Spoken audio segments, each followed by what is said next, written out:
Jasmine Crockett. What do you get when a congresswoman who has a mouth dirtier than her politics thinks she can get away with it all? Because that's what's happening on Capitol Hill today, where the storm is not celestial.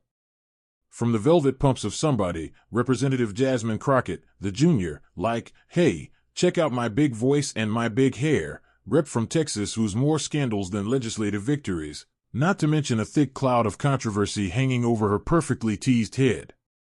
They say Washington, D.C. doesn't sleep, but this morning it held its breath. A strange tension hung over the Capitol complex. Not the usual tread of bureaucrats and lobbyists. No, this was different. There was smoother, and I watched cameras get set more aggressively than the reporters flitting about like predators seeking a little blood in the water. The metal detectors never stopped buzzing, security tripled around one name, Crockett, woven throughout like a specter at the center of this storm. Walking through smoke. Pam Bondi appeared. No entourage, no flashy speech, just her, a crisp navy blazer and a thick black binder tucked snugly under one arm. The words Tesla Files. Just visible under the seal. Not that she was seeking attention, rather, that calm is eerie in the eye of a storm. Whispers echoed in marbled halls. Really gonna take it to Crockett today, are we?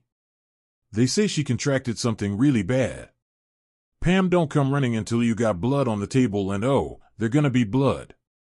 Maybe not literal, not yet, but the kind that sullies reputations beyond repair.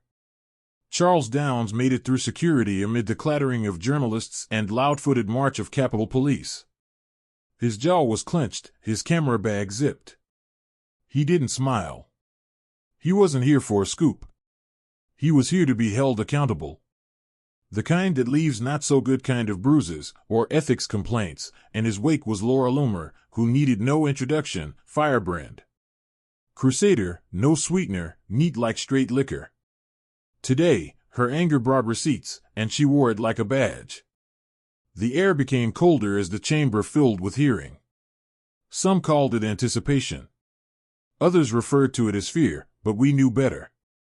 It's the coldness of truth entering a space where lies have long resided too comfortably. A congressional hearing is supposed to start in decorum. This one began with dread. The gavel hit and the quiet chamber filled with anticipation.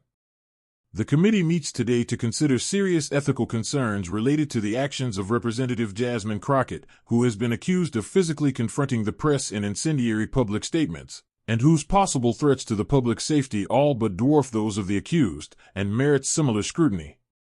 The chair announced, his voice heavy with the burden of a man who would have preferred to be literally anywhere but here. The room didn't exhale. It braced. The focus now shifted to the two women, positioned in the opposite halves of the stage. The one matchup that everybody came to see. One came with documents. The other, dramatics. Pam Bondi, who stood like a stone column in a hurricane, readjusted her blazer with the calm precision of a woman lynching a career. No theatrics. That distilled form of being a command presence. On the other hand, Jasmine Crockett was pure charged static, bouncing her leg underneath the table. Hair razor sharp expression already daring anyone to blink. First Pam met her eyes a pause, a silence, the politest shot fired in political warfare. Good morning, Representative. Pam smiled, like a courtroom subpoena. Crockett grinned.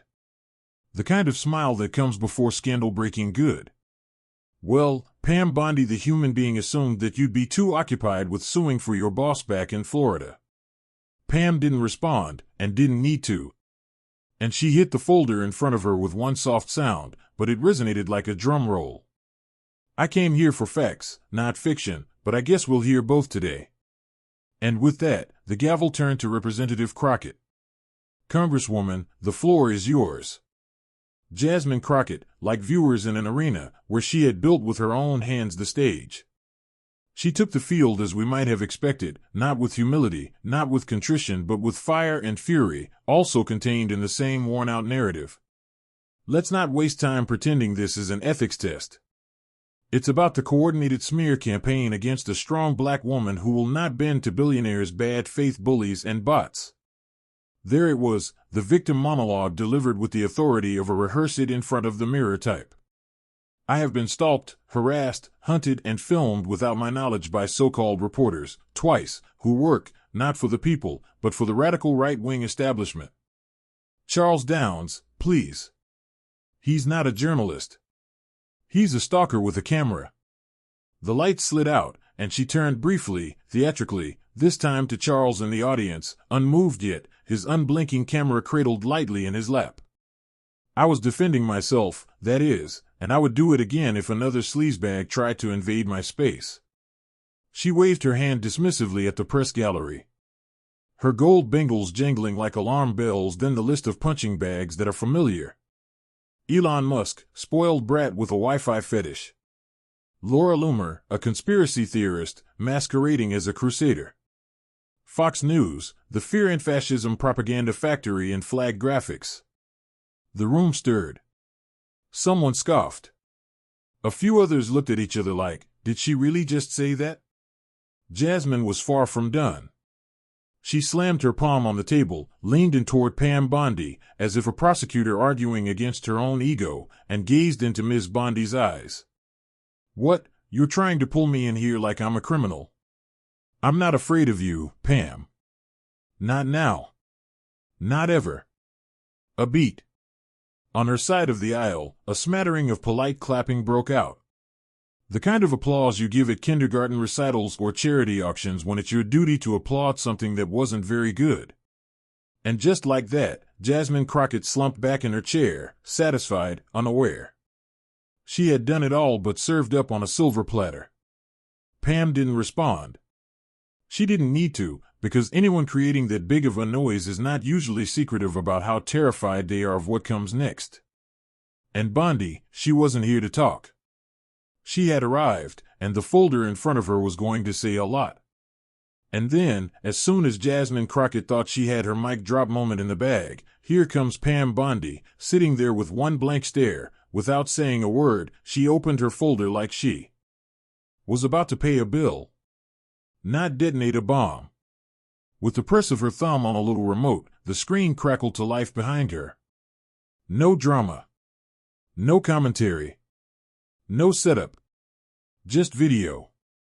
Grainy, but unmistakable. Play. Crockett, not hostage at all, charged like a suburban Karen, snagging the last sale purse at Nordstrom Rack. She raised her voice, grabbing reporter Charles Downs's camera. Her tone? This is not something you would hear in civil discourse. Her deeds? And let the First Amendment describe what it looked like on screen. Grainy footage rolled, Crockett's voice unmistakably sharp in the room. Move that damn thing out of my face. You little creep. You think this is funny? You want to record me, huh? Say that again. I dare you. She swatted at it and the camera shook wildly. Her earrings twinkling in the lighting. Mid-swing. And you're lucky I don't wipe that smug look off your face. You don't know who you're F-I-N-G with. The room didn't need to gasp. It only needed to watch. Pam reclined with her arms loosely crossed, eyes surveying the room. She said nothing, at first. Then, as the screen went dark, she said, I believe it's in her own words, but I suppose in this instance, it may be more so, in her own hands. There was a ripple, not laughter so much as that sharp, brittle edge of shock that comes when someone cuts through the noise with a scalpel rather than a sledgehammer. Crockett leapt to her feet. All pretense gone. That's a doctored clip, hacked and edited by propaganda outlets to make me look bad. Pam raised a brow. Not a smirk, just clinical interest.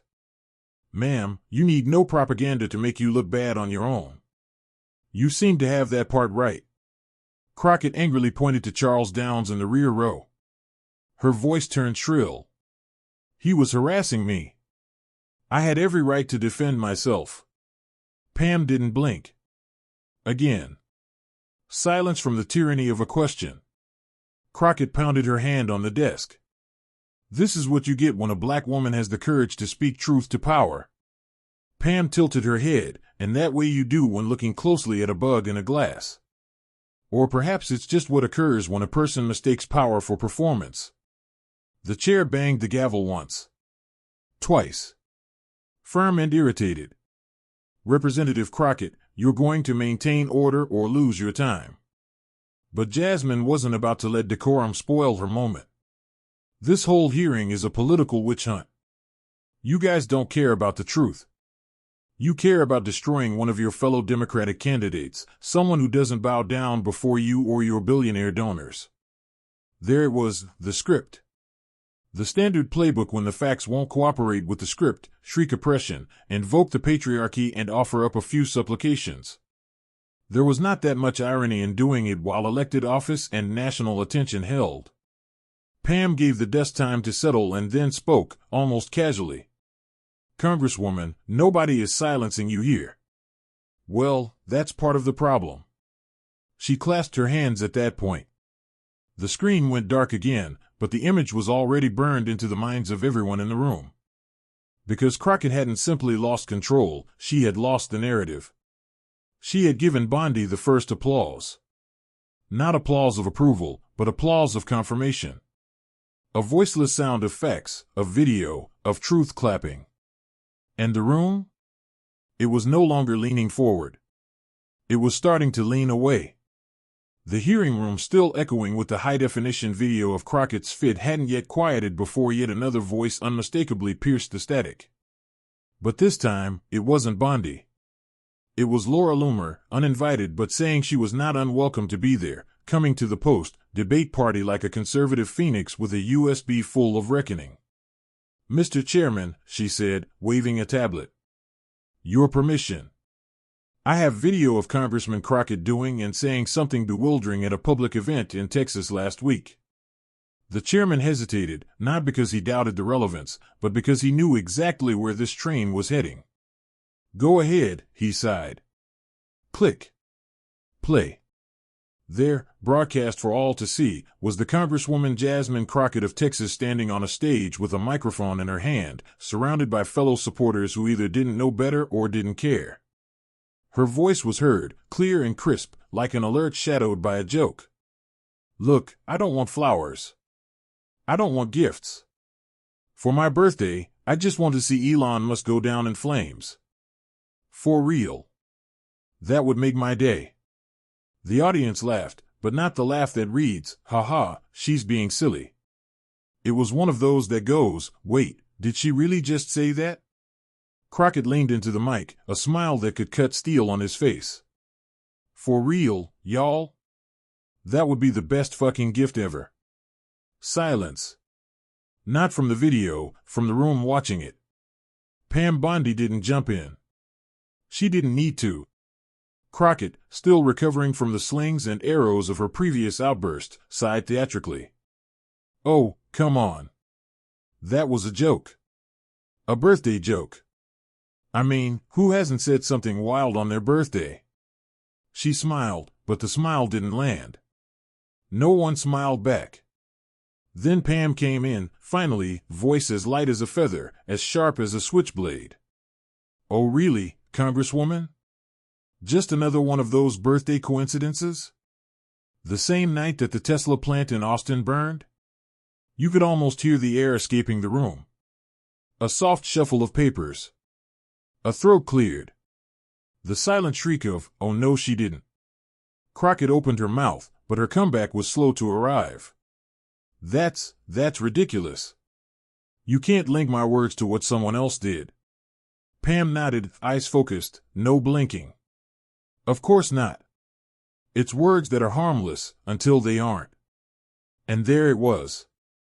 A line so clean it cut without bleeding, until it didn't. Because even if you believe in coincidences, at some point, you start believing in consequences. By now, even the potted plants inside the hearing room had figured something was up.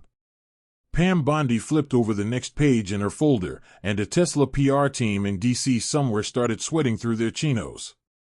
Mr. Chairman, she said, shifting nothing but the national mood.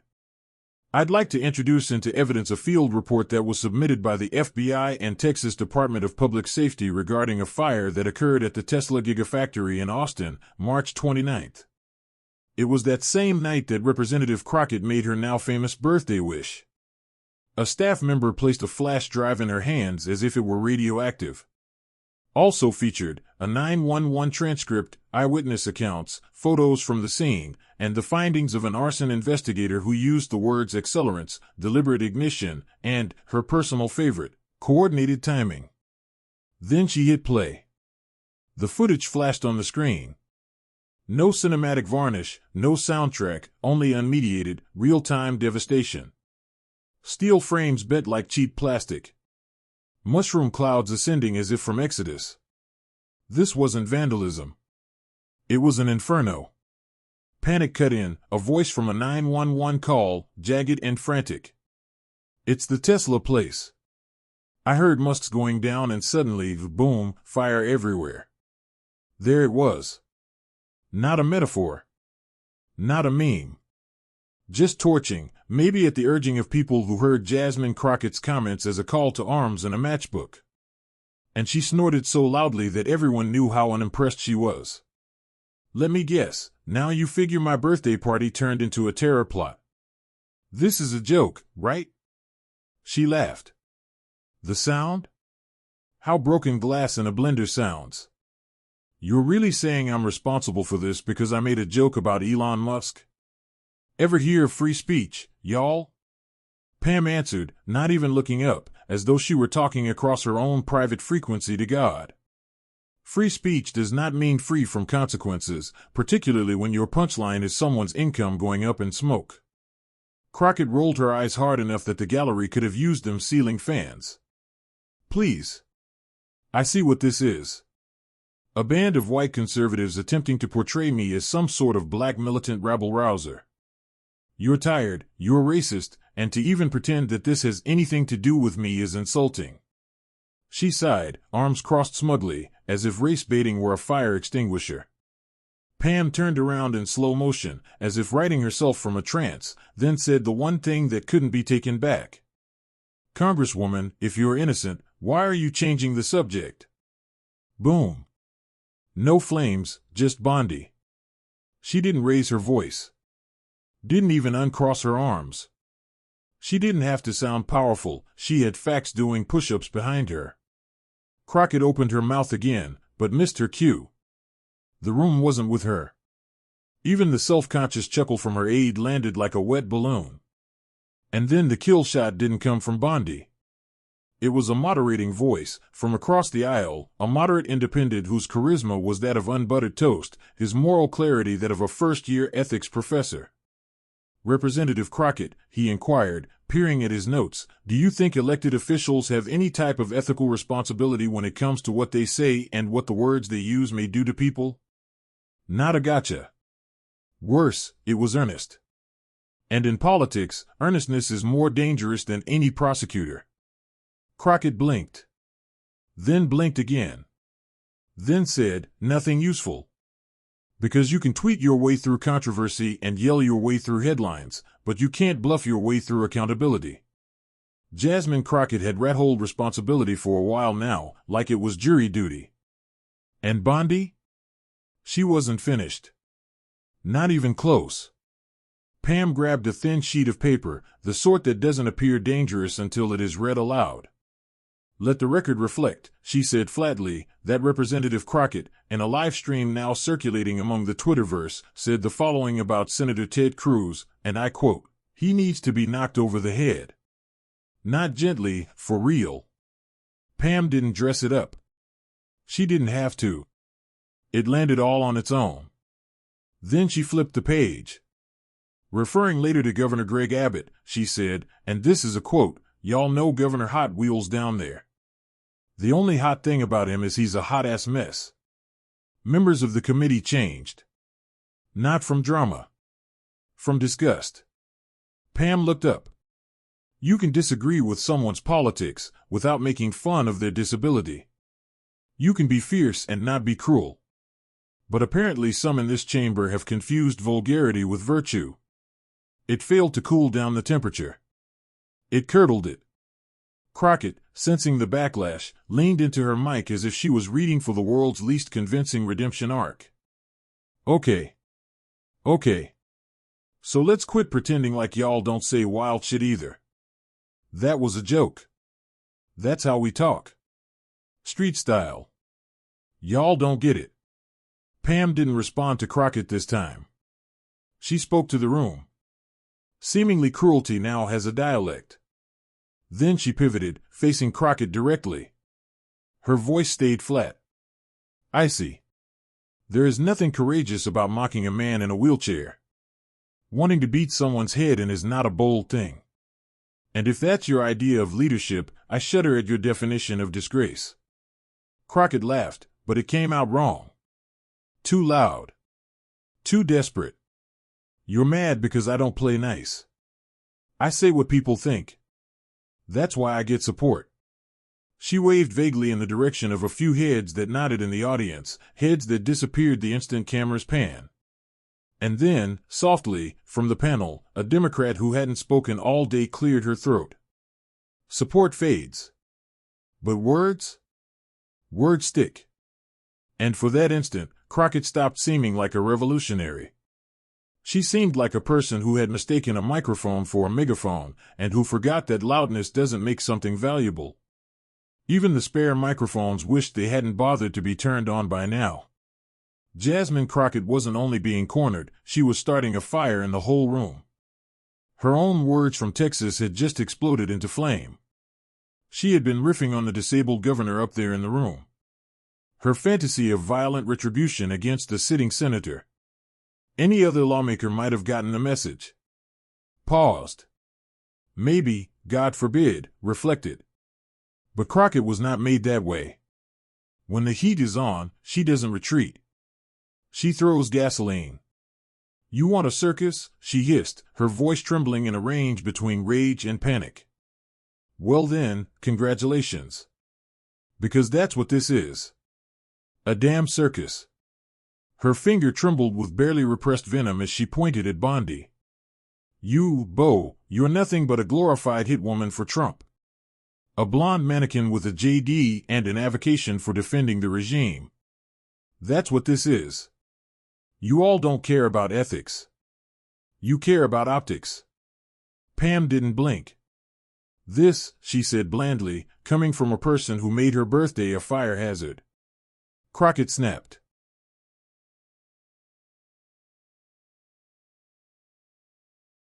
You smug little witch. You sit there acting all holy, like you're not complicit in everything that's broken in this country. Don't talk to me about fires, when you helped arson the goddamn house in 2016. Bondi simply folded her arms.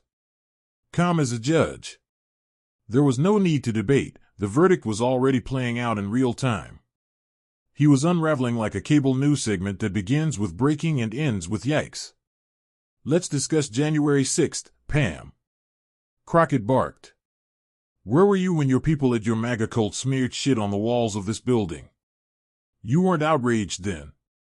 At the time, you didn't ask about moral responsibility. And I tell a joke about Elon Musk and all of a sudden it's a federal case. Spare me. She looked at the rest of the committee. Whiter now, almost pleading, searching for backup in the woodwork. And don't sit there acting like I'm crazy. You know precisely what this is. Fox News has been doing segments on me for weeks. Laura Loomer is out there live tweeting my bathroom schedule. I'm not paranoid. I'm targeted. A Republican congressman bent into his mic, tone as dry as Nevada asphalt. You've said many things, Congresswoman. None of them helpful. That didn't stop her. She turned again to Bondi, who hadn't budged an inch. Using long clips of Once Upon a Time to lay the groundwork, it cuts to footage of Amanpour shouting, "Why won't you answer me, huh? Scared? Or just too cold to care? So this is what bravery looks like in your world? Behind paperwork and privilege while people like me, get crucified for speaking truth?" Pam finally raised her eyes. Not her voice. Not her hand. Just her gaze. And it hit harder than yelling ever would. Congresswoman, she said, low voice but razor sharp, you're not being crucified. You're being confronted. There's a difference. And if you're so allergic to accountability that you'll crash any public party, maybe don't put a public microphone in your hand and light the fuse like it's a freaking Molotov cocktail. The room stiffened, but Bondi had not finished. She leaned forward. Each syllable deliberate, a courtroom oath. You've insulted a senator. You ridiculed a governor in a wheelchair. You made a joke about a man's business burning to the ground and you called it birthday humor. When the consequences arrive at your door, you yell racism, MAGA, and January 6th like it's a hall pass for bad behavior. Here's the truth. You are not being attacked for your skin color. You're being investigated for your behavior. Crockett opened her mouth, but Pam held up one finger. And don't you dare conflate legitimate questions with political persecution. Because once we accept the idea that intimidation, threats, and abuse within the context of street talk or culture are excusable, we don't just wreck the system. We dishonor every American who plays by the rules but still gets left behind. The chair cleared his throat. No need to bang the gavel. Not yet. The words had done the work. Crockett's lip curled. You're good, Bondi. Real slick. Know your little lines by heart. You think I care about what you got to say? Pam didn't answer. She didn't need to, because Crockett was no longer fighting back. She was floundering. And the room could feel it. Even her supporters stopped nodding. Stopped shifting. Stopped defending. Because Crockett had only just crossed the invisible line between passionate and petty, between politician and problem. And worse, she hadn't even seen it. Pam Bondi turned to the last tab in her binder. The room wasn't silent. It was expectant. Like a real poker table in which everyone was aware one player still had an ace up their sleeve. She tapped her mic. Mr. Chairman, if the committee will permit, I'd like to call one more witness. There was a slight ripple through the panel. Heads turned. Pages shifted. The smell of something inevitable began to seep into the air. The double doors at the rear opened. And here came Marcus J. Wells. No suit. No flash. No blue suit, just the navy blue uniform of the Capitol Police, a badge reflecting the light, and the posture of a man who didn't really want to be there, but had something to say anyway. Bondi greeted him with a nod. No words. Just wartime acknowledgement. Here's the truth. You are not being attacked for your skin color. You're being investigated for your behavior. Crockett opened her mouth, but Pam held up one finger. And don't you dare conflate legitimate questions with political persecution. Because once we accept the idea that intimidation, threats, and abuse within the context of street talk or culture are excusable, we don't just wreck the system. We dishonor every American who plays by the rules but still gets left behind. The chair cleared his throat. No need to bang the gavel. Not yet. The words had done the work. Crockett's lip curled. You're good, Bondi. Real slick. Know your little lines by heart. You think I care about what you got to say? Pam didn't answer. She didn't need to, because Crockett was no longer fighting back. She was floundering. And the room could feel it. Even her supporters stopped nodding. Stopped shifting. Stopped defending. Because Crockett had only just crossed the invisible line between passionate and petty, between politician and problem. And worse, she hadn't even seen it. Pam Bondi turned to the last tab in her binder. The room wasn't silent. It was expectant. Like a real poker table in which everyone was aware one player still had an ace up their sleeve. She tapped her mic. Mr. Chairman, if the committee will permit, I'd like to call one more witness. There was a slight ripple through the panel. Heads turned. Pages shifted. The smell of something inevitable began to seep into the air. The double doors at the rear opened. And here came Marcus J. Wells. No suit. No flash. No blue suit, just the navy blue uniform of the Capitol Police, a badge reflecting the light, and the posture of a man who didn't really want to be there, but had something to say anyway. Bondi greeted him with a nod. No words. Just wartime acknowledgement. She gazed forward, but her eyes were closed. Not the firebrand, not the fighter anymore. And just a woman reaching for any stable ground beneath her under a story that was reduced to smoke moments before, her lips twitch, maybe searching for a rebuttal, a joke, a new villain to hang this blame on, but none of those revealed themselves. Her fingers grabbed her pen, knuckles white, as if hanging on to the last shred of a script she no longer bought at all. "That's not what I said." She mumbled, not to the room. Not to anyone, just to herself, but it was too late, and the sentence had already been memorialized in sworn testimony, and the timeline had paved a road straight from her mouth to a Tesla facility on fire. Pam did not watch her with glee or triumph, but with the quiet finality of a surgeon watching the tumor she had warned about. Finally, one committee member shut his laptop, and another doodled on a yellow pad. Probably just one word. Done. Crockett blinked. She glanced at her legal advisor once, twice. None, just crossed arms and a carefully neutral face. The professional body language of, "We talked about this," you ignored. Her hands, those so often so expressive, now sat folded like a flag after a failed campaign, and in that moment she was not fiery. She wasn't defiant. She was nothing small. The kind of small you are when your life story fails to clear the reality check. The room did not erupt. It couldn't, because when a life finally crumbles beneath its errant performance, it doesn't need applause. Just paperwork. The chairman removed his glasses, the universal signal that something unsavory was about to be uttered and officially documented.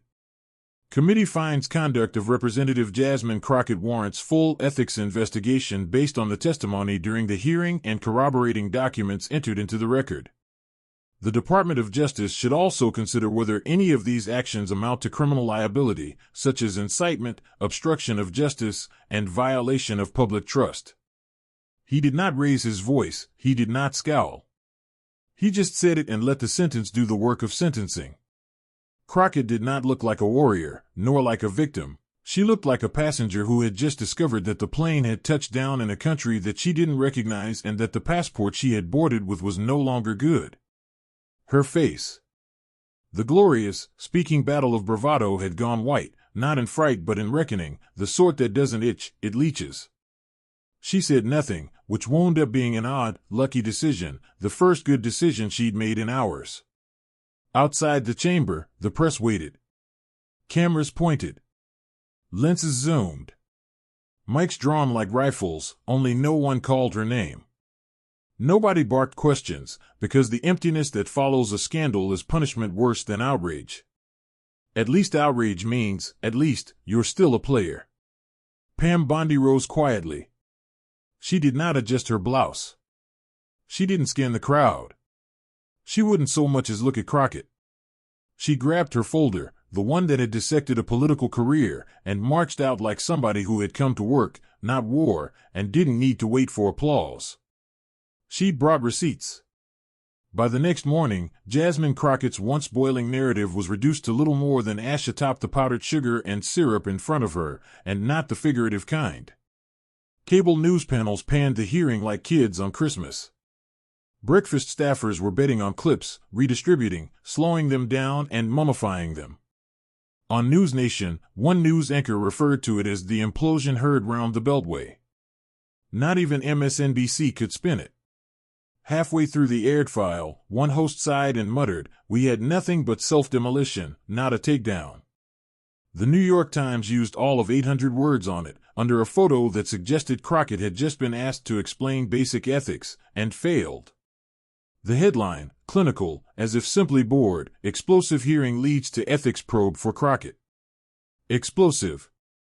A delicious twist of the phrase, considering the charge Tesla took now seems dressed for her political tombstone. But it wasn't simply media exhaustion that got her. It was the public. The very foundation she had constructed her brand on, progressives, influencers, the academic con men, the people who preferred a blaring soundbite over a sound argument, suddenly forgot her name.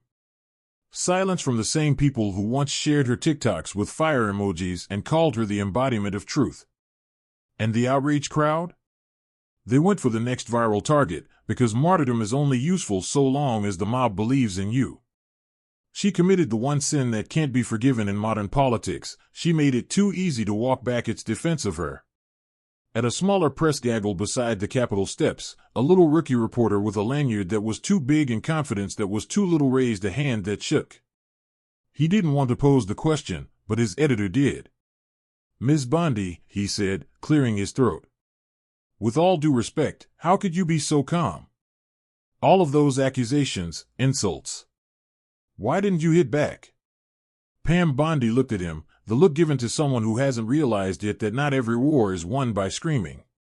"Because I've seen people like her before," she stated. Her voice wasn't cold. It was measured. Which, around these parts, is a far more dangerous thing. They are building a brand around outrage. They retail victimhood as though it's a fragrance, rich, artificial, but it fades by midday. And when they finally say too much, when the truth comes to terms with the lie, they still expect someone else to clean up the mess. She paused, allowing that to sink deeper than any headline. "But I've learned something since then. You don't have to speechify against people like Jasmine Crockett. You just give them a microphone and step back." A reporter nearby murmured, "That's going viral." Pam didn't smile. She didn't have to. The lesson had already been learned. Not with grumbles, not with libel, but by allowing Crockett to be who she truly was. Sworn testimony, on the record, out of runway. Evil doesn't always arrive carrying torches or banners. Sometimes it wraps itself in hashtags and designer victimhood. But it collapses sooner or later. The truth is not endangered by mass, it is revealed by repetition.